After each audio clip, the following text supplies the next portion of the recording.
Olá, seja bem-vindo a mais uma revista da Câmara e o nosso convidado de hoje é o vereador Genilson Alves. Vereador, obrigado por ter atendido o nosso convite. Vereador, a gente vai começar falando sobre a causa animal. É uma das principais bandeiras do mandato do senhor. E de que forma a Câmara Municipal pode contribuir para oferecer um suporte à causa animal, aos animais de estimação, aos animais abandonados da nossa cidade?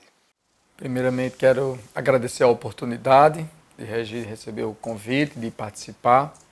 Quero aqui mandar um abraço para todos os nossos seguidores, né, que nos acompanham através do Instagram, Facebook e as redes sociais.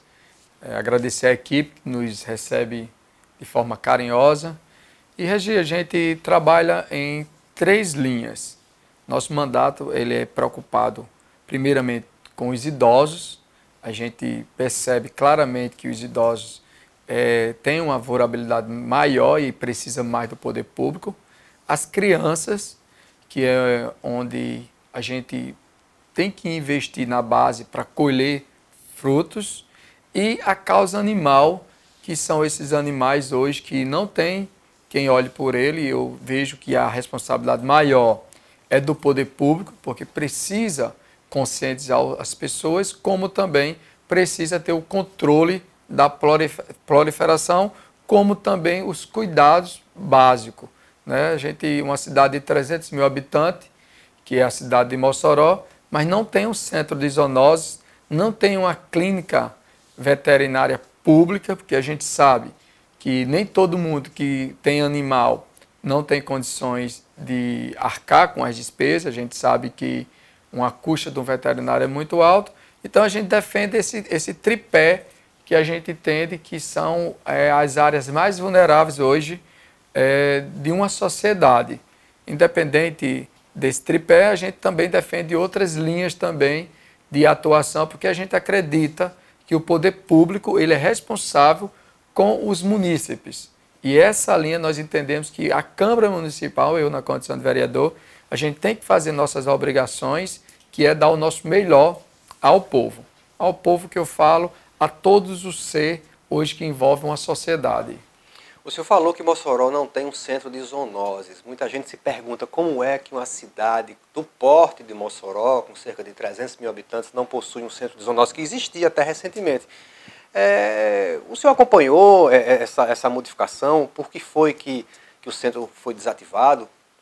Olha, o que a gente já cobrou do poder público, e eles dizem que funciona, mas a gente já constatou que não funciona, que o espaço que era o centro de zoonoses, ele foi ampliado para o cemitério novo, que inclusive nós já solicitamos, colocamos emendas pedindo a inclusão de uma projeção para um cemitério novo, porque os 2 cemitérios de Mossoró já estão bastante lotados e a gente defende um cemitério no assentamento na comunidade de Passagem de Pedra. Inclusive, já existia essa previsão, a prefeita, a chefe do executivo, ela retirou essa rúbrica existente e o que a gente espera é que ela possa direcionar os olhos para esse investimento, porque é essencial hoje numa comunidade. Essa questão da causa animal, além do controle da reprodução que o senhor se referiu, tem também algo até mais grave que é, por exemplo, o combate ao calazar, né? Que é uma doença que pode até matar seres humanos. Com esse enfraquecimento do centro de zoonoses, como é que está sendo feito esses trabalhos? O senhor tem alguma informação? Na verdade, o trabalho está parado. Hoje existe, na verdade, uma equipe de cuidadores, protetores, existe ONGs, né? Tem a própria Irmã Ellen, tem o Abrigo Mossoró, que é Dona Graça, que se dedica à causa, e vários voluntários. Mas como eu digo, é muito limitado para eles, porque muitas das vezes eles se limitam financeiramente e muitos deles também têm suas obrigações de trabalho, não tem como se doar o dia todo a essa causa. Por exemplo, eu visitei alguns abrigos, a própria Irmã Ellen, que é uma referência em cuidar dos animais em situação de rua, e lá não tem veterinário. Então, assim, você visita os abrigos e consta que esses abrigos não tem veterinário. A própria irmã ela não disponibiliza de veterinário. Todos os casos, quando necessário, elas têm que fazer uma parceria com o veterinário e aí vai gerar uma despesa. Além dela dedicar o tempo dela e cuidar, ainda vai ter que arcar com despesa que muitas vezes hoje é um problema porque nem todo mundo tem as condições financeiras necessárias para avançar com essa causa, né, na proteção dessa causa. Mas o que nós defendemos, Sergio? Por exemplo, o município de Mossoró, ele tem quase 700 cargos comissionados. E a gente defende que 10% desses cargos comissionados sejam veterinários. E esses veterinários, a prefeita, ela direcione para cuidar desses animais em situação de rua. Inclusive esses que também estão nos abrigos, né, como a Irmã Hélio, o Abrigo Mossoró, outras ONGs, e isso facilitaria o serviço do cuidador e do protetor. Porque hoje pessoas voluntárias, denominadas como cuidadores e protetores, eles também são limitados, né, quando vem a questão financeira. Então, eu defendo que exista, né, essa preocupação por parte do poder público, porque eu acredito que a Câmara querendo pode adquirir o castramóvel e a Prefeitura querendo pode melhorar a vida significativa desses animais em situação de rua. Um caminho bem curto era ela transformar alguns carros comissionados, já que existem tantos carros comissionados no município, direcionar para que uma porcentagem desses carros sejam pessoas veterinárias e ela ceda a essas ONGs, essas instituições hoje que cuidam dos animais. Então esse é um caminho que nós defendemos, né? Questão de saúde pública e com certeza melhoraria muito a vida desses animais hoje que sentem fome, sentem dor, sentem medo e muitas vezes não tem a quem recorrer.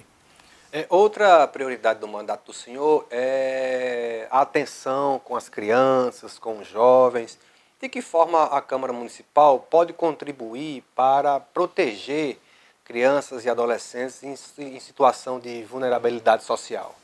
A Câmara, eu defendo que a Câmara não existe um poder maior do que o outro, mas a Câmara, onde faz as leis, onde direciona o PPA, a LOA e a LDO, que é o orçamento que a Prefeitura trabalha, e o que nós defendemos é o investimento na base, na família.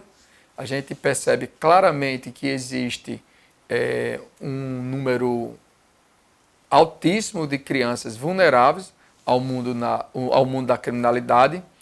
E essas crianças, ela precisa que o poder público construa equipes e essas equipes cheguem até essas famílias mais vulneráveis para poder conscientizar a essa família, a investir nessa criança, a orientar essa criança que o estudo é o caminho, como também o município construir a oportunidade de curso de capacitação.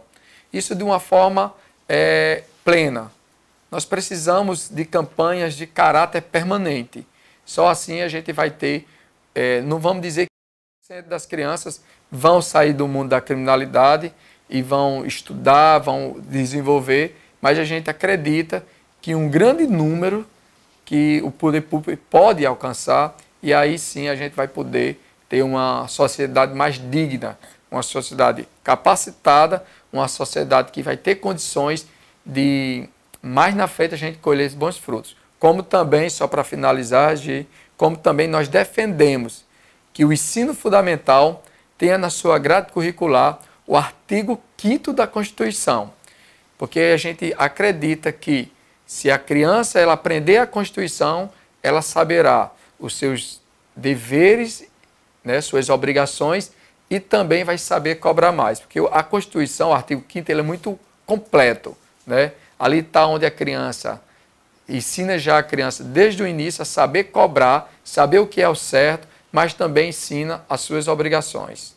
O senhor mesmo é um exemplo, né, vivo e presente de que um apoio a um jovem em vulnerabilidade consegue reverter essa situação adversa, né? Regi, eu acho que minha história, minha trajetória de vida, a gente já, em muitas oportunidades, caminhou para a população, né? Demonstrou a nossa linha de vida, toda a nossa trajetória, mas primeiramente é Deus. Eu sempre apontei que Deus ele está acima de tudo. E a gente acredita que a força de vontade, a família incentivando, a família conscientizando o que é o caminho, tudo isso favorece para que você tenha sucesso no futuro. É como eu digo, muitas das vezes a família ela não sabe o que é o certo e o que é errado. Muitas das vezes existe um traficante daquele determinado ambiente e muitas das vezes as crianças se espelham, né, no que vê. A gente percebe o traficante anda de carro bonito, bem vestido, tem autoridade, anda com várias mulheres e tudo isso a criança começa a dizer, eu queria ser fulano, eu queria ser isso aí, ver como exemplo. Mas o poder público tem que exatamente chegar e mostrar que aí não é o caminho. E a gente cobra que as leis sejam mais severas para esse tipo de pessoas hoje que, na verdade, traz um grande prejuízo à sociedade, que é o mundo da droga, né? Que a gente percebe, então, todos têm que dar as mãos, todas as esferas das mãos, para que a gente possa construir uma sociedade mais digna, né? Eu percebi agora recente, eu estive na BR, aqui próximo ao FESA, e a Polícia Federal fazendo blitz, parando cinquentinha, parando moto, para saber se a moto estava em dia ou estava atrasada. Eu acho que isso aí é muito pequeno para uma situação que nós vivemos hoje. Eu acredito que o que tem que ser investigado é parar os carros e motos para saber se tem drogas e arma. Porque hoje existe um grande número de armas clandestinas, né, na mão de pessoas aí que pode fazer o mal a qualquer momento. E a droga, sem contar, que hoje é o que polui, na verdade, é o câncer na sociedade, que eu acredito que os poderes têm que construir um caminho rápido para solucionar esse problema. No mínimo, diminuir. Exatamente. E sobre a questão do idoso, né? Pesquisas mostram que a população brasileira está envelhecendo e que em breve teremos mais idosos do que jovens, né? Como o mandato do senhor trabalha essa questão do idoso aqui em Mossoró? O Amantino Câmara é uma referência, né? A gente procura ajudar de forma direta, mas o que a gente defende é que possa, esse centro do idoso, eu já estive visitando o Amantino Câmara, discutindo essa linha, e a gente vê uma necessidade de aumentar o espaço, a gente vê uma necessidade de ter áreas de lazer no próprio corpo da instituição, e tudo isso o município pode oferecer. Nós temos vários terrenos hoje em condição do município, né? O município que tem a propriedade desse terreno. Eu acredito na construção de uma grande área de lazer, uma área de lazer integrada, né? Onde tenha lá o geriatra, tem o enfermeiro, tem o médico, tem a piscina para eles fazerem hidroginástica, tem toda a área de lazer, porque o poder público pode, porque o Brasil é rico e a partir do momento que a prefeita tiver o projeto, eu sou o vereador ou o próprio secretário do município, corro a Brasília para que a gente possa buscar emendas para construir esse sonho. Nos bairros, se seriam nos bairros? Sim, nos bairros que nós defendemos dos bairros é a questão do esporte para as crianças e jovens, né? Porque a gente acredita que o esporte é o caminho mais curto para que os jovens possam se inserir-se no esporte e abandonar o mundo da criminalidade. E muitas das vezes evitar que vá ao mundo da criminalidade. Já o idoso não, poderia ser um grande centro onde a gente poderia fazer um trabalho em parceria, tanto o governo do estado como o município, para que melhore a vida desses idosos. Mas a maior tristeza hoje, quando a gente visita o Amantino Câmara, são os próprios familiares, porque tem idoso lá que está com mais de ano que não vê ninguém da família. Então, simplesmente a família vai, abandona lá e some e pronto. Então, isso é muito ruim, isso é muito constrangedor para esses idosos hoje que quer, pelo menos, no mínimo, ver esses familiares. Estamos conversando com o vereador Genilson Alves. Vamos fazer um breve intervalo, daqui a pouco a gente volta. Até já.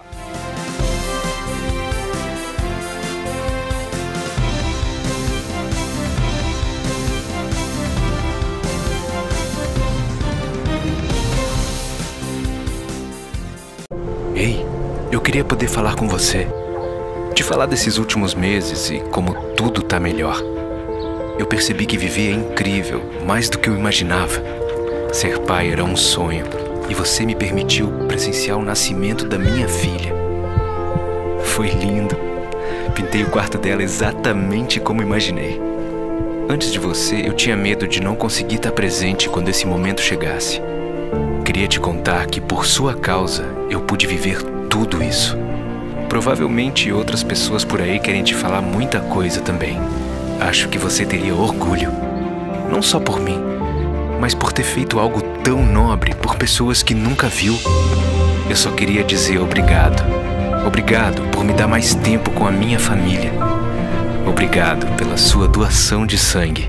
Doe sangue regularmente. Tem sempre alguém precisando de você. Procure o Hemocentro mais próximo e seja um doador. Vem aí, Plataforma Mais Brasil. Mais transparente, mais integrado, mais inovador, mais simples, mais efetivo, mais Brasil. O que é? É uma plataforma web para transferência de recursos da União e acompanhamento de políticas públicas. O que muda? Agora, temos uma base única de gestão das transferências que garante as informações, mais integridade, mais transparência. Como fica o Siconv? Será incorporado à plataforma e permanecerá em seu ciclo de evolução como um módulo da Plataforma Mais Brasil. Conheça os aplicativos Plataforma Mais Brasil, Fiscalização Mais Brasil, Gestão Mais Brasil, Cidadão Mais Brasil. Os aplicativos servirão para que tanto os gestores estaduais e municipais como o cidadão possam fiscalizar programas, projetos e ferramentas de forma transparente.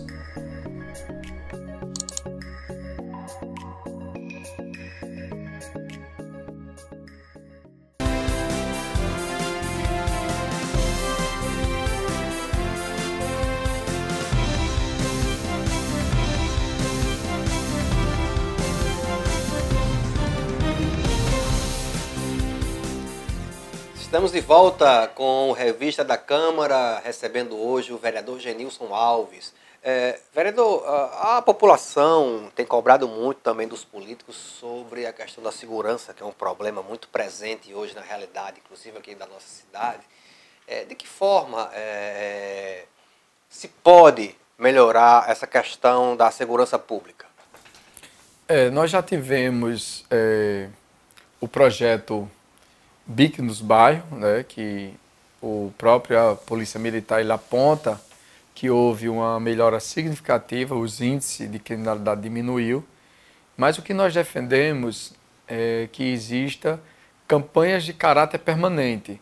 Quando eu falei, não se fala em segurança pública, quando a Constituição diz que segurança pública é um dever do Estado, não é o Estado apenas que vai ser o responsável. O Estado, ele envolve as três instâncias. Não é o governo do Estado. Não é o governo, é o município, nos seus investimentos na área básica, o Estado, que é a questão da polícia, toda a estrutura, que nós temos um déficit de mais de 8 mil homens na segurança, então hoje é muito limitado cuidar dessa área, porque existe um déficit muito grande, né?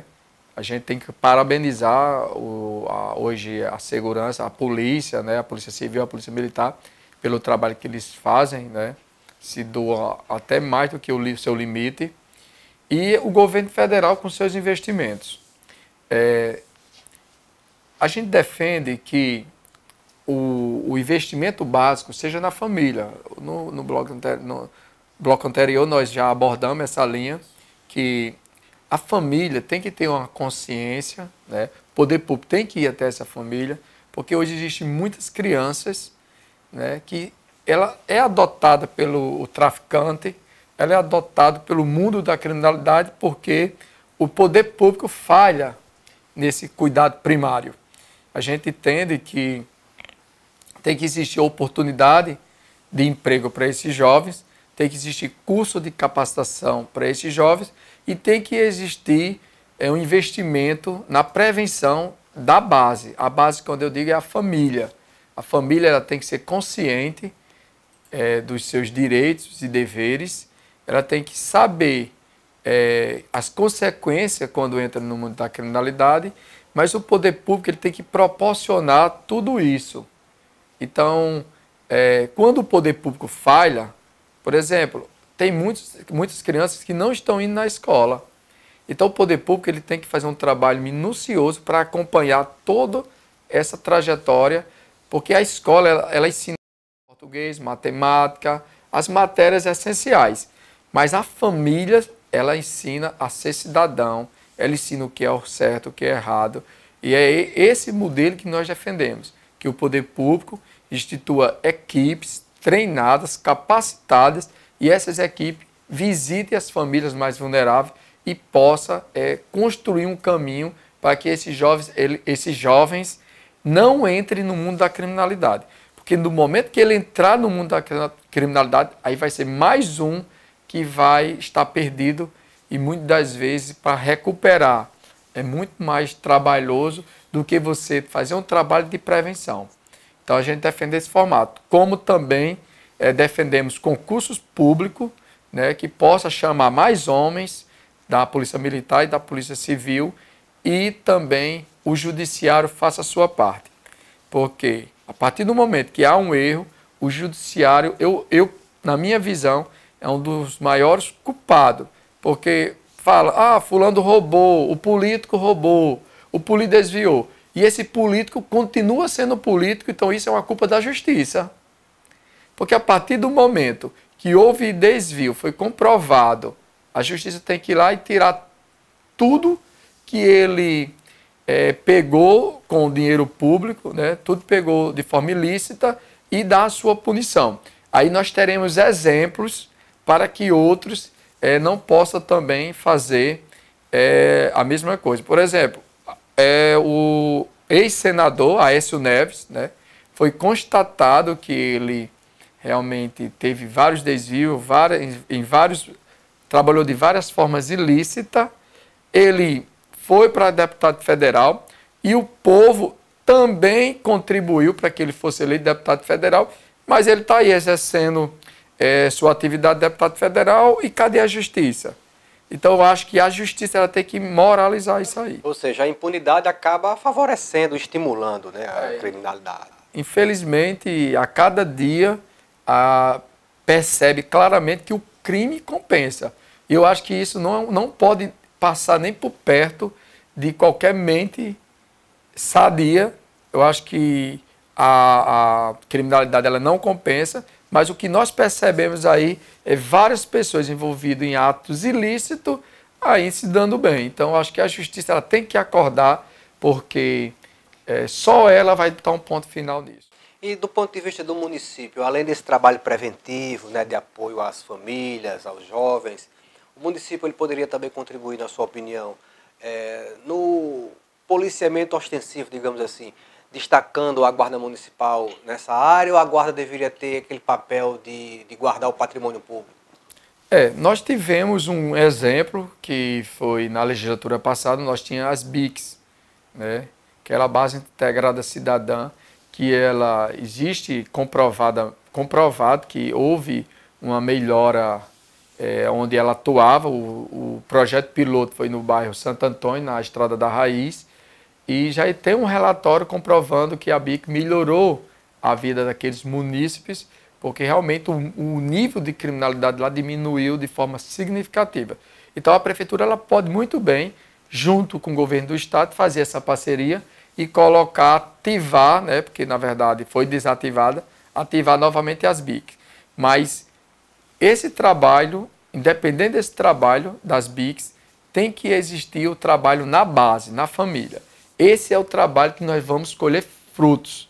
Mas muitos gestores, eles não querem investir porque, não, eu vou passar 4 anos na condição de prefeito, esse trabalho o povo não vai ver porque é um trabalho a longo prazo, e muitas das vezes ele acredita que não vai viabilizar o seu mandato se investir nessa linha. Mas essa linha é a linha que uma sociedade ela com certeza terá uma dignidade significativa quando essas crianças começarem a a ser cidadão de bem, começar a produzir, trabalhar, estudar e muitas vezes ser um cidadão exemplo do nosso município. Parceria eu acho que também é importante, né? Recentemente no Mossoró Cidade Junina, o município ele conseguiu, através da parceria com o Estado, produzir um esquema de segurança eficiente. Eu acho que foram mínimos os registros, né, de criminalidade no evento, né? Isso mostra que quando o município procura oferecer também, fazer a sua parte da segurança, a coisa funciona, né? Para mim, todas as parcerias são válidas, exceto quando é parceria por ato ilícito, né? Acho que essa não é válida. O nosso país, como eu falei anteriormente, nosso país é um país muito rico e, infelizmente, existe inversão de prioridades, inversão de valores e tudo isso direciona para que a gente possa ter essa desigualdade social. Mas um exemplo agora, o governo do estado e a prefeitura, o Mossoró Cidade Junina foi um dos eventos mais tranquilos que nós tivemos, pouca ocorrência, ocorrências básicas de que aquela briga já a pessoa bebe, o casal, muitas vezes coisas simples. Então a gente percebe que quando o gestor quer, as coisas melhoram. Então é isso que nós defendemos. E por falar no Mossoró Cidade Junina, foi divulgada uma pesquisa recente que mostra que o evento movimentou 90 milhões de reais. É uma cifra considerável, né, vereador? Eu discordo desse formato. Eu sou formado na área da administração e estudei minha vida toda. Sou um comerciante há 19 anos e esse formato a gente discordou assim que foi lançada essa divulgação. Inclusive o blog, quando lançou, um blog muito respeitado, nós cobramos qual foi o parâmetro, qual foi a metodologia utilizada, porque existe um prazo para que o ISS, o ICMS e o ICMS, por exemplo, a minha empresa, tudo que ela vende, todo dia 20, a gente presta conta, né, do que vendeu no início do mês, e dia 20 tem um resultado, a gente presta conta no início do mês, e o dia 20 vem o resultado do que foi circulado. Então, assim, dia 1º, a prefeitura ela já fez essa estimativa, e quando o próprio blog que noticiou a matéria, que a prefeitura, né, ele fez uma matéria que a prefeitura disse, ele já mostrou que a equipe que elaborou ainda não tinha um relatório pronto, porque não tem condição, né? Agora a gente sabe que aquece a economia, porque existe turista que vem para cá, a gente defende o Mossoró Cidade Junina, como também a gente defende essa parceria pública-privada, não seja somente dinheiro público. Só o básico aqui, a gente fizemos um relatório até o final do mês, a prefeitura já vinha gastando quase 5 milhões de recurso próprio, né? Aí a gente vai esperar se tem algum aditivo para a gente ver quanto se gastou por parte da prefeitura no Mossoró Cidade Junina. Mas o evento foi positivo. E o que a gente espera é que esse evento a cada ano cresça, mas que também a prefeitura possa fazer parceria pública-privada para não ser investido somente dinheiro público. Que esse evento ele poderia acontecer tranquilamente na parceria pública-privada. O senhor falou há pouco do comércio, né? O senhor é comerciante e a gente vê em Mossoró um aumento significativo de pessoas trabalhando na informalidade, né? Cada dia que passa parece que aumenta a quantidade de camelôs, né, nas calçadas do centro. Isso as pesquisas mostram que é decorrência do desemprego. De que forma a Câmara, o município poderiam contribuir para que o comerciante pudesse gerar mais emprego, para que o desemprego diminua na nossa cidade? Nunca é tarde para iniciar. Nunca é tarde. A prefeitura, ao longo dos seus 30 anos, perdeu a oportunidade de investir em projetos que fomentam a geração de emprego e renda. Nossa cidade ela é rica por natureza. Nós temos um rio que corta o centro da cidade. São poucas cidades que têm um rio que contemple a cidade. Nós temos a fruticultura, que é muito forte. Nós temos o petróleo, que foi a maior fonte de arrecadação dos últimos anos. E nós temos o sal. Infelizmente, os gestores que passaram, eles não se preocuparam em criarem projetos para a geração de emprego e renda. o petróleo diminuiu, mas existe ainda, a arrecadação ainda gira em torno de 2 milhões mês, né? Mas chegou o ano de arrecadar quase 5 milhões mês. Então, toda essa receita que entrou no município poderia ter criado, urbanizado o Rio Mossoró, fazer dessa estrutura um ponto turístico, onde tivesse passeio de barco, passeio de lancha, restaurantes, né? Porque todo mundo quer estar próximo da natureza. Então, infelizmente, perdeu o time a governadora, que hoje prefeita Rosalba, de Mossoró, na condição de governadora, porque o Rio ele é intermunicipal. Ela poderia ter investido, a bancada federal poderia ter investido, mas, infelizmente, fez uma administração faz de conta. Porque a administração, quem capitaneia os recursos públicos, tem que pensar de forma coletiva. Então, a coletividade era a geração de emprego e renda, como o ex-gestor Francisco José, ele tinha aquele projeto da maior estátua da região, que era a estátua de Santa Luzia. Com certeza o turismo religioso ia aquecer muito a nossa economia. Nova porta, né, na economia. Com certeza. Hoje o que nós percebemos que a cidade que investiu no turismo religioso, ela desenvolveu muito, né? Então a gente defende esse caminho de geração de emprego e renda. Alternativas novas, né, vereador? Porque nós estivemos recentemente no Sebrae e ouvimos um analista dizer que Mossoró sempre esteve muito bem servido de riquezas naturais, desde o ciclo do algodão, da cera de carnaúba, passando pelo petróleo, o sal que sempre teve, e que por isso meio que se acomodou, não procurou novas alternativas. Acho que está na hora, né? Como eu falei anteriormente, que Mossoró é rico por natureza.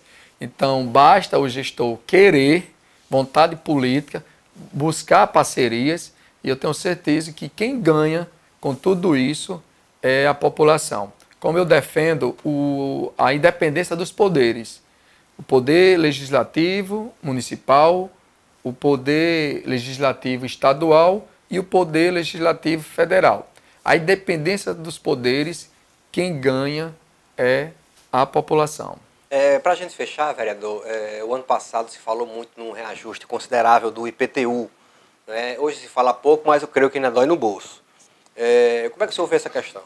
Eu defendi que o ajuste que a prefeitura fez no ano 2017 foi um ajuste que, impensado. Ela chegou a aumentar a 800% o IPTU, e a gente defendia que tinha que existir o reajuste, mas de forma gradativa, né? Aumentaria 10%, depois mais 20%, depois 30%, e aí a gente ia ajustar, né, essa linha. Mas simplesmente a prefeitura colocou um presente de grego, né, ao cidadão moçoroense, chegando casos, né, de 800% de aumento. Então isso realmente foi um impacto muito grande, porque essas famílias não tinham uma projeção desse aumento e teve que arcar, e muitas vezes tem hoje pessoas no SPC Serasa devido ao aumento desse IPTU. Então, o reajuste tem que existir, mas tinha que existir de forma gradativa para que o cidadão não sentisse tanto. Vereador Genilson Alves, a gente gostaria de agradecer imensamente a presença do senhor aqui no Revista da Câmara. Eu que agradeço a toda a equipe, a Regi, todos os telespectadores do Revista da Câmara, um abraço, e nos siga nas redes sociais. A gente quer doar do nosso melhor para vocês, que acreditam no nosso trabalho e acreditam num formato transparente de fazer política. É isso aí, a gente agradece especialmente a você, telespectador, que com a sua audiência aqui na TV Câmara demonstra exercício de cidadania ao acompanhar as atividades do Poder Legislativo. A gente também convida para que você possa saber mais sobre as atividades do Poder Legislativo no site www.mossoró.rn.leg.br e também nas redes sociais e institucionais aqui da Casa. O nosso muito obrigado e até a próxima.